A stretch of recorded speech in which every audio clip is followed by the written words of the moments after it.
Welcome to Believing the Bizarre, where we dive into the unknown and the unusual and tell you whether or not we find it believable. That is right. We are back with another listener submission episode. It has been a minute. Yeah, it has. That's okay, though. We've been busy. I mean, the holidays are around. It's not like we didn't have any. We still have a few on deck. And we got a couple more submissions recently. So, one, thank you so much for submitting your stories. Absolutely. We love reading them. We love making them episodes. We'll shout that stuff at the end. That doesn't have to be here now. But I think the last one we did, which was a listener submission, but we posted on it a Tuesday, was the multiverse. Yes, that's right. That was Isaac from Hidden in the Shadows. Right, and our friend Nick. Okay, so are you ready to dive into another listener submission episode? Absolutely. This story, coming from Martha, involves the Scribner Hill Devil.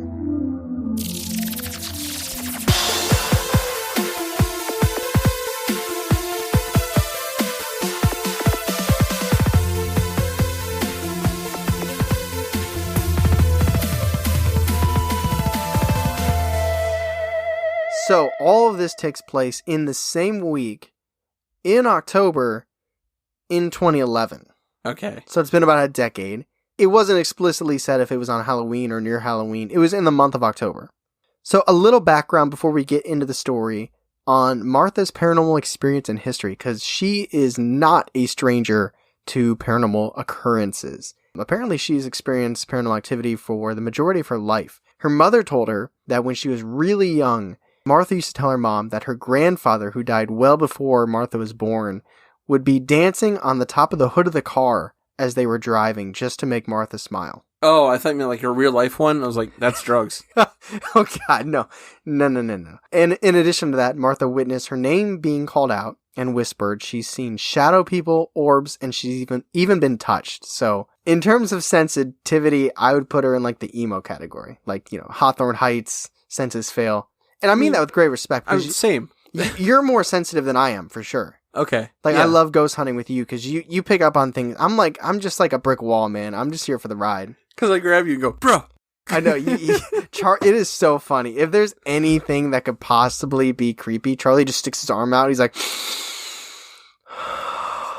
I'm just like, dude, it was a car. You could hear a car bouncing off that. But this isn't about us. That's setting the stage. Are you ready to dive into the Scribner Devil? Let's go. Wait, where's Scribner? This is Maine. We're in Stephen King land. Oh, gosh.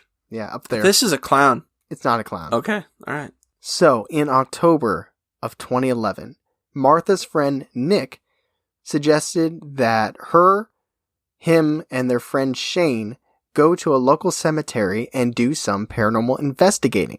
Again, this takes place in Maine, Stephen King's neck of the woods. And I just want to say this. I feel like 3 is the perfect number for investigating. How do you feel about that statement? So did Nick say, let's bring Shane too? Or is he just like, let's you and me go investigate some ghosts? And she's like, yeah, Shane can come too. No, I think they're all friends. I don't think there's a third wheel. All right. And Nick's the driver, so it's not like they only got Shane because he had wheels. Okay. Well, I mean, yeah. So yeah, I like investigating with 3. That's a great number. It's like, okay, it's more than 2 for security purposes. Splitting up, it's not like if it's just you and one other person, if you get split up, I mean, that's terrifying. There's always that third person, a third set of eyes, and reasoning. If somebody's like, let's go here, and the other person's like, no, let's go here. There's always going to be that middle person to make the decision. So far, I give him a thumbs up on the investigating efforts. Sure. So her buddy Nick really wanted to explore this place called Scribner Hill because apparently it has a devil's footprint there. Okay. So a little background on the devil's footprint. So stories say that when the road was being built there, the construction workers came across this rock that was so big and so heavy that they could not move it. So apparently one worker is said to have called out in frustration, similar to the Jersey Devil. He said, I'd give my soul to the devil to move this rock.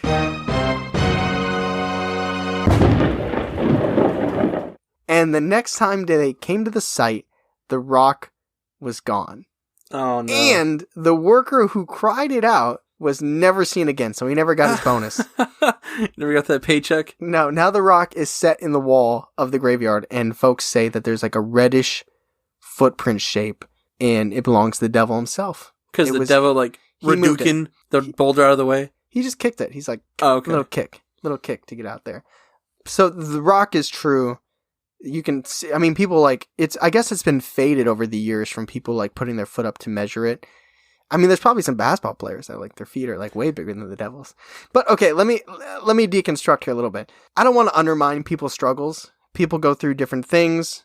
We all have our demons, pun intended, but that feels like a very first world issue to sell your soul to the devil. It's like, my coffee's a little too bitter. I'd give my soul to get some half and half up in here. It's like a minor inconvenience. Like, my car blows cool air when I turn the heat on for a little bit. Wish that would change. You know what I mean? It's like, I get that they needed to build a road, but could you, like, that was a major sacrifice from one person. Like, his boss is like, good job. There is a person in hell because a boulder was in the way of a road construction, if you believe this to be true. Yeah. Oh, man. I bet he's just like, that was not worth that. I think somebody sold their soul for the Cleveland Browns this year, but I'm A-okay with that. Anyway, let's get back to the story. So Martha's actually not, because, I mean, you know her paranormal experiences. I already said them at the beginning of the episode. She's not somebody who really wants to get involved with anything demonic or devilish. No. She doesn't want to be a stick in the mud, so she decides to go along with them and go explore the Scribner Hill. You know, best case scenario, maybe the devil can help him fill out some taxes or pick up a coffee or something like that. Some menial labor. Something to sell their soul for. So Martha, Nick, and Shane begin investigating the cemetery to see what they could find. And just as you expect, this is when things get creepy. And right off the bat, I don't know how many of you out there have ever gone ghost hunting. First of all, if you get anything, you're lucky. Yes. Anything, you're lucky. Second, for it to happen immediately, it just feels like you're in a high energy situation. So right off the bat, they're hearing animal sounds, they're hearing footsteps, and they're hearing whispers. Like naked ear whispers? There was no clarification. It's going to be all speculation on our part. I did reach out to her, and she was very quick getting back. So thank you, Martha, for the quick clarifications. I won't point them out in the story, but they're there. Whispers, that's a big thing. Because footprints, you can say, are bouncing off of gravestones, and animal sounds. I mean, animals be animal, but whispers, that's where I would draw the line. That's really creepy. So not long after their investigation began, Nick started to become overwhelmed with a feeling that they just needed to leave. They were not welcome, and whatever energy and spirits were there were absolutely not friendly. As the story goes on, you'll find out Nick is probably the most sensitive in a self-awareness way. Okay. But we've, through our own experiences, kind of know what it feels like to not feel like you're welcome somewhere. Yeah, I mean, you always accuse me of doing it way too early. That's okay. Well, I think you just get bored and want to leave. So as Nick's explaining that it's best they leave immediately, Martha noticed that Shane was just kind of staring off with a blank, faraway expression. And during their walk back to Nick's car, they all experienced an unnaturally cold shiver, which caused Shane, specifically, to do a sharp inhale of breath. So as they're heading back to town in Nick's car, Shane starts laughing in an uncharacteristic and sinister way from the back seat. And then he starts speaking in an unnatural voice that is clearly different from his own, and he threatens them, saying that they are all going to end up back at the graveyard. So Nick does an amazing job of calming things down here. Nick tells Martha to ignore Shane, ignore the laughing, ignore the sinister remarks, to not acknowledge him and not let it impact her. He actually says, instead, you need to think of a thick barrier that's surrounding her and emphatically rejects all evil. I would just play the music a little louder. Probably. Laura? Was that the name of the song? Oh, from Bob Marley? Yeah. Yes. We're recording this the same day. Through this mental activity, along with Nick persuading the entity to leave, Shane eventually becomes dead quiet. And that's how it remains for a long while before Shane slowly leans forward in the car, peering between Nick and Martha, and asks them, "When did we get in the car? Where are we?" So Nick and Martha try to explain what happened, and he apologizes, and he says this wasn't the first time he was taken over by something like that. So they get home, they make sure he's okay, but then as they part ways, and as the recording of this podcast, they've never heard or experienced that specific voice coming from Shane again. And that's the end. That's the end of that part. Oh, Jesus Christ. I mean, we're going to get to the discussion, but I just can't imagine, like, I want to hear from Shane, like, sorry guys, that, man, that happened again. Like, oh, not that again. It's like, and obviously I'm hearing it from a third party, written, there's no tone. It's not from Shane. I don't know the backstory. It feels like it's, like, oh, I got another flat tire. I was possessed again. And maybe that wasn't like what it was. And I don't know. We'll move on because this isn't the discussion. But that part, a lot of that struck me. But that part was like, whoa, like, What is your day to day?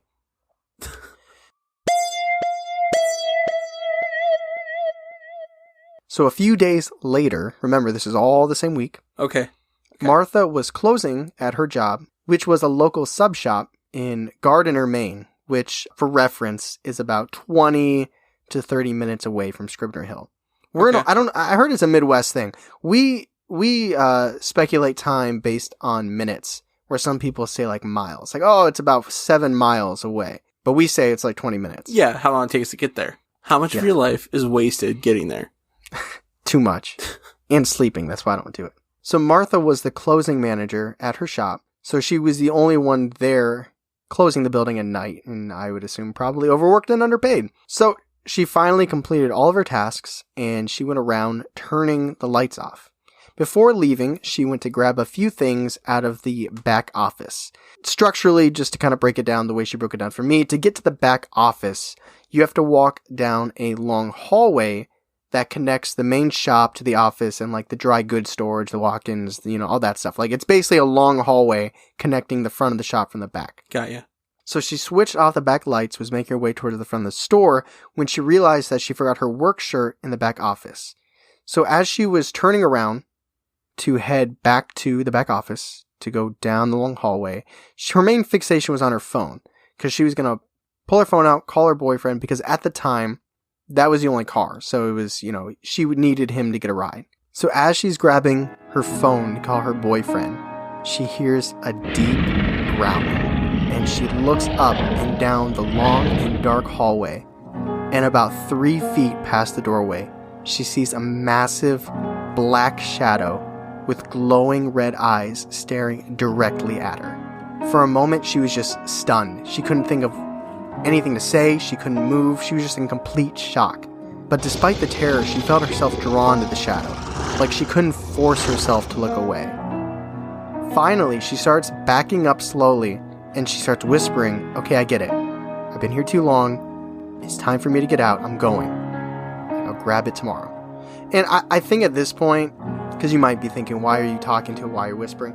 I think logic goes out the window at this point, right? Yeah. Like this is when you're running off pure instinct and intuition. So Martha practically ran backwards out of the back of the store and just flew out the front. She tried calling her boyfriend, but he wouldn't pick up his phone because it was really late. Thankfully, she lived close enough in town that she could just walk.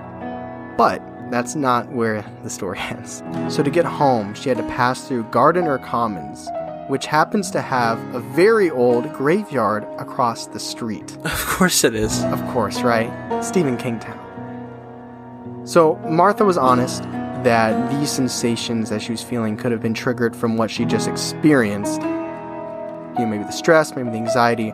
But as she's walking past this commons and walking past this graveyard, she started hearing footsteps, and she started hearing giggling and whispers, and the sensation of a dog panting.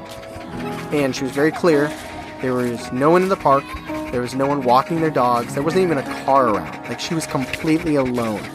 And once she reached the very end of the park, all of the noises stopped and turned into an eerie silence. Oh. No footsteps, no giggling, no panting. Oh my god. Absolute silence, although she did claim that it felt like something was still watching her.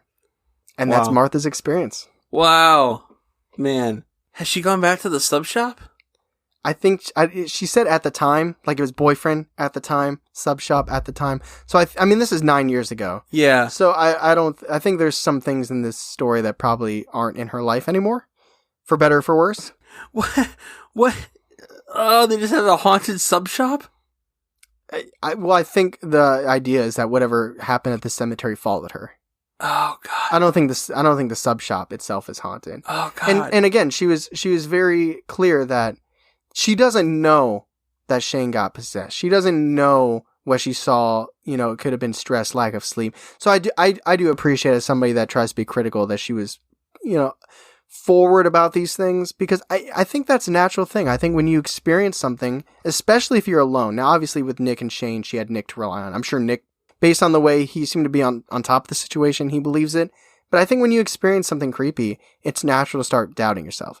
So, I mean, we'll get into whether or not I believe this, but I do appreciate that, she was like, maybe it was this, maybe it was that. Yeah, I do too. Very striking situations. I also want to shout this out. She did give us a third story, and maybe this is a fault on my own. It didn't feel related to these two parts, and she's looking, it felt a little unrelated.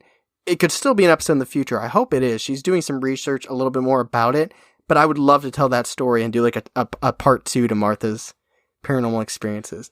But for the time being, that was the Scribner Devil. All right, so you were very quiet and visibly affected. 'Cause like I said, you're more sensitive than me. You're also, your imagination wanders, and I love that. I love you for that. So, what were your reactions and what were your thoughts? Oh man, I got such clear images. Well, okay, so my first thought with Shane, Yes. is I was terrified at first, and I thought, I don't know his mental health history, and that's a thought. I'm not saying that's what it is. I'm just saying maybe that had something to do with it too. Yeah, I mean, we don't know. That's something we don't know. Also, like, I mean, is he the type of guy that would mess around? Yeah, I don't know. I don't know the dude. It must have been so... You can only throw your voice so much. Yeah. I mean, you got people like, not Jim Gaffigan, what's the other guy? Definitely not Jim Jeff Dunham. Oh, Jeff Dunham? Yeah, I mean, you have ventriloquists. I mean, you have voice actors. There's people that can throw their voice. I mean, Seth MacFarlane, he's awesome. Yeah. But I feel like there's really only so much you can do with your voice. Mm-hmm. I feel like if they, especially, I feel like they'd be able to tell if he was pulling their leg.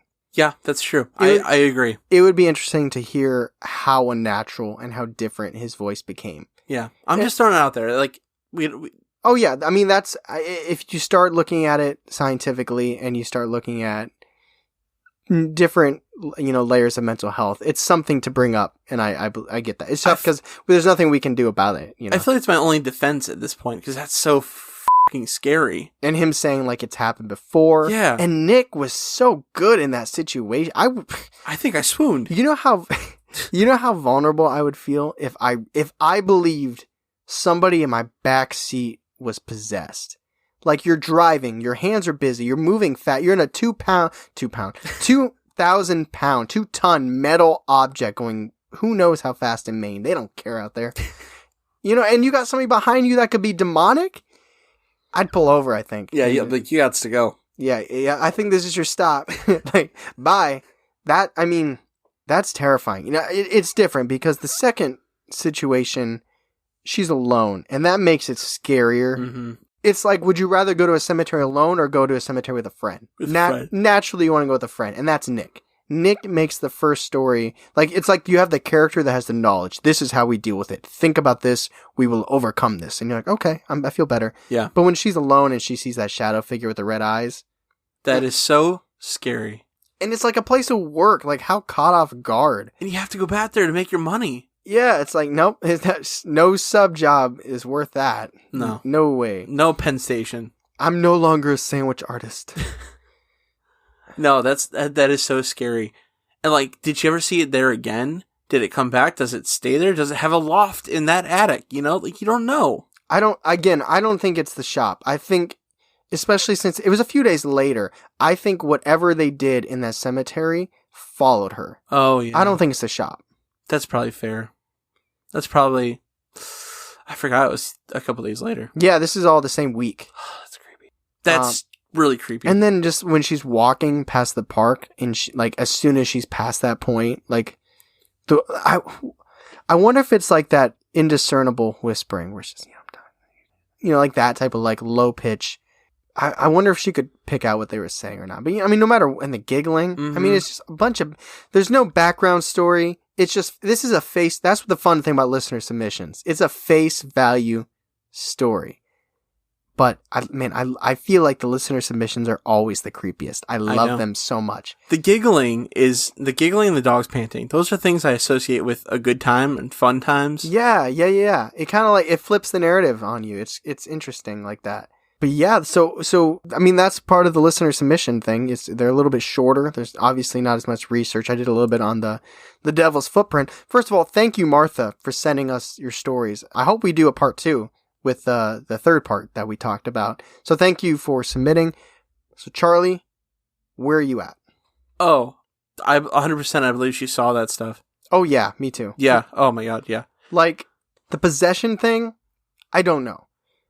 But the way that, all we can go off is how we were told the story. And the way it was told, it feels believable to me. I mean, I lean this way anyways. Like, this is kind of where I'm comfortable, so to speak, in terms of the paranormal. My only defense is science.